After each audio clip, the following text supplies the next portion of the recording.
ഏത് സെക്കൻഡും ആ മരണം എന്റെയും നിങ്ങളുടെയും ജീവിതത്തിലേക്ക് കടന്നു വരും. ചിന്തിച്ചു നോക്കിയിട്ടുണ്ടോ നമ്മുടെ മരണത്തെ പറ്റി? ഈ കാണുന്ന തിരക്കും വെപ്രാളവും ഇതൊന്നുമില്ലാതെ നമ്മൾ നീണ്ടു നവർന്നു കിടക്കും.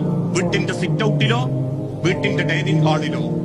വാർത്തയറിഞ്ഞ മമ്പാട്ടെയും ഇടവണ്ണത്തെയും കുടുംബക്കാരിൽപ്പെട്ട പലരും വാട്സപ്പുകളിലൂടെ കേട്ട വാർത്തകളുടെ അടിസ്ഥാനത്തിൽ നമ്മളെ വീട്ടിലേക്ക് കയറി വരും. നമ്മളോട് പിണങ്ങിയവരുണ്ട്, നമ്മളോട് മുഖത്തേക്ക് മുഖം നോക്കാത്തവരുണ്ട്, മനസ്സിൽ വീറും വാശിയും പകയും കൊണ്ടു നടക്കുന്നവരുണ്ട്. എല്ലാവരും നമ്മളെ വീട്ടിലേക്ക് കയറി വരും. നമ്മളെ മുഖമൊന്ന് കാണും, മാറിയിരുന്ന് സങ്കടം പറയും. പിന്നീട് കുടുംബത്തിൽപ്പെട്ട ആളുകൾ വരും, മറക്കുള്ളിലേക്ക് കൊണ്ടുപോകും. അന്ന് വരെ ഒരുറ്റക്ക് കുളിച്ച നമ്മളെ അവര് കൂട്ടം കൂടി കുളിപ്പിക്കും.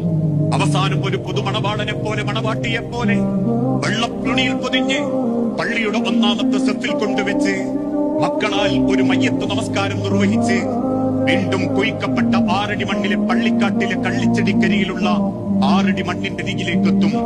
ആ മണ്ണിലേക്ക് ഇറക്കി കിടത്തി 3 പിടി മണ്ണ് വാരിയിട്ട് കബറിന്റെ മേലെയുള്ള സ്ലേവിൽ നിന്ന് ഒരു തരി മണ്ണ് പോലും ആ മയ്യത്തിന്റെ ശരീരത്തിലേക്ക് വീഴില്ലെന്ന് ഉറപ്പുവരുത്തി 4 ഭാഗത്തും കൂടി നിൽക്കുന്ന കുടുംബക്കാരും ബന്ധുക്കളും 2 കൈകൾ ഉപയോഗിച്ച് 3 പിടി മണ്ണ് നമ്മളെ കബറിലേക്ക് വാരിയിടുമ്പോ ഒരു ഭാഗത്തുനിന്ന് ഒരാൾ ചൊല്ലിത്തുടങ്ങിയിട്ടുണ്ടാകും, അല്ലാഹുമ്മ സബ്ബിതുഹു ഇൻദ സുആൽ, അല്ലാഹുമ്മ അൽഹിംഹുൽ ജവാബ്, അല്ലാഹുമ്മ ജാഫിൽ ഖബ്റ അൻ ജംബൈ, അല്ലാഹുമ്മ ഇഗ്ഫിർ ലഹു വർഹംഹു, അല്ലാഹുമ്മ ആമിൻഹു മിൻ കുല്ലി ഫസ.